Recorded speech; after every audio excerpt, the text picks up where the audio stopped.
কি বলবি? হ্যাঁ দাদাবাবু, এখন ইউএসএ আর চাইনার মধ্যে যে ঝামেলা চলছে, তো এদের স্টক কিনে রাখলে কেমন হয়? হ্যাঁ, কেমন হয়? হ্যাঁ, রামু কয় কি জানিস, বিদেশে টাকা রাখতে গেলে কত টাকা ট্রানজাকশন দিতে হয়? হ্যাঁ, টাকা তুলতে গেলেও টাকা লাগে, টাকা রাখতে গেলেও টাকা লাগে। হ্যাঁ, অনেক কারেন্সি লাগে, বুঝলি?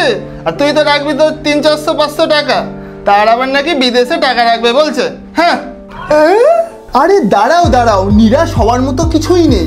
তুমি কোনো রকমের ফরেক্স ট্রানজাকশন চার্জ ছাড়াই ইউএস এবং চায়নার মতো কান্ট্রিতেও ইনভেস্টমেন্ট স্টার্ট করতে পারো, বুঝতে পারলে? আরে না, হ্যাঁ, তোমাকে তোমার ব্রোকার অ্যাপ্লিকেশনে তোমার ইটিএফ সেকশনে দেখতে হবে যে কোন কোন ইটিএফগুলো ইউএসএ আর চায়নাতে ইনভেস্টমেন্ট করছে। তুমি তার ইটিএফ খুব কম টাকাতে কিনে নিলে, কোনো রকম ট্রানজাকশন চার্জ ছাড়াই তুমি হয়তো ইনভেস্টমেন্ট করে তাদের মতো মুনাফা গেন করতে পারো।